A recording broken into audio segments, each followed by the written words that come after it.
add to that? We have one flute player to play the piccolo line. Whatever's available. Can we add the triangle to that, please? Excellent, thank you. We're starting to pick up support from the end. Okay.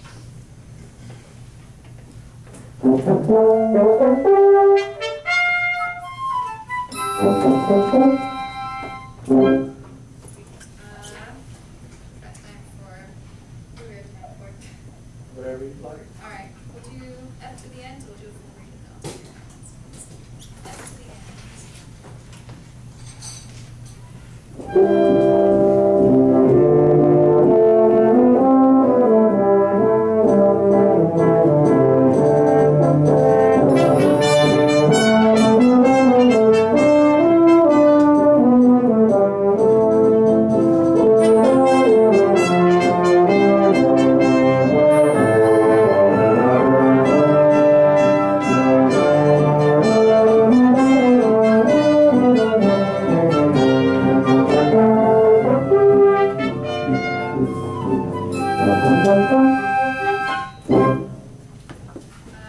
Start from the beginning of the movie, please.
Speak up, Katie. You have a lot of good things to say. I tend to swallow some words and not other words. Not sure it's a matter of speaking up, but more a matter of projecting out. Everybody has their own style of working. That's fine.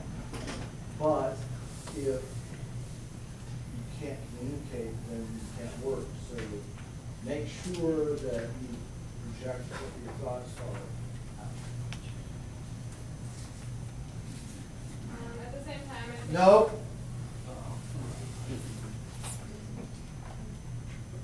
Sit down. A calm demeanor, despite your soft voice. That's all.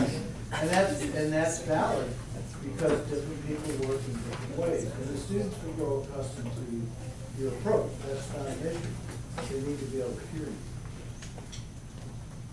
I liked how you were asking us, like, who had, or what advice do you have, whereas we most of the time know that we understand. The students will probably, will just whiz past them if you just say, you have a piano at C. I really liked the overall pacing of your rehearsal, but I noticed that when you were rehearsing a few sections in the beginning, you weren't really specifying what you were looking for. You just told them, oh, these people rehearse and then ready, go. So we might be able to pick up on it, but if you were doing this with, say, like a high school group, they might not pick up on I it. disagree with you completely. If you expect them not to pick up on it, they won't. If you expect them to pay attention to what's going on and pick up on it, they'll pick up on everything. They hear everything the same as you do.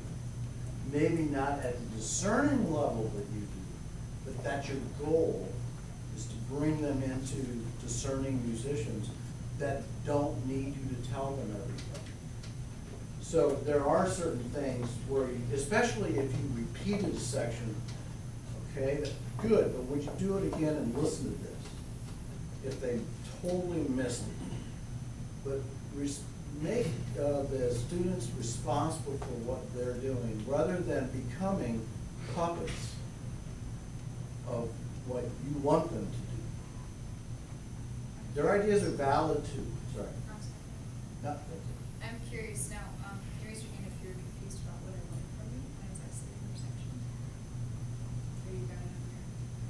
Okay, that's cool. Alex.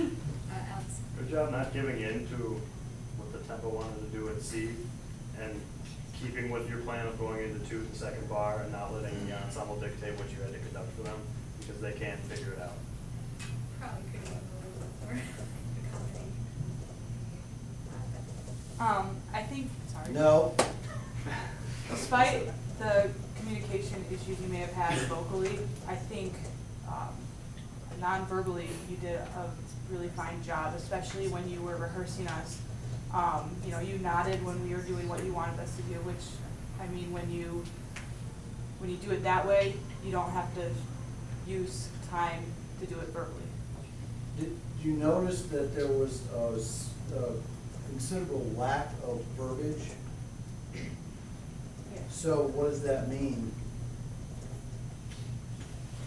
If we're not using up time talking, what are we doing with our time? Play. We're playing, that's how we get better.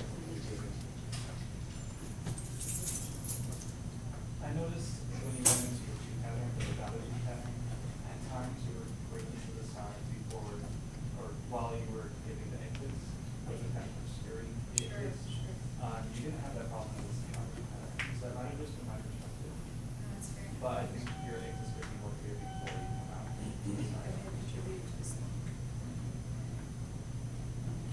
Going along with that, I think we could have been smaller with your Gato 2 pattern. There's a lot of, I think it was practicing and there was no support and like, whoa. And it was really strange because in practice I had no trouble filling that time with movement, but when I got pretty it was like I'm running out of space and it's still not going.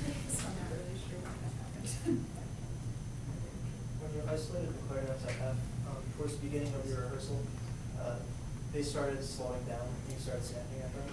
Once you started snapping, you also started to bounce a little bit more in your right hand, and I think that might have helped more, so if you're going to be a little bit more conscious with the sound, that might have helped. So you got more clarity when you started snapping. Who am I snapping?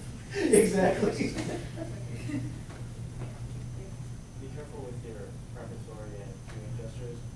Your left hand, when you brought it in, you had a very legato gesture, which is appropriate for some of the low brass melodies, but a couple times you brought it back in for like 1 minute with the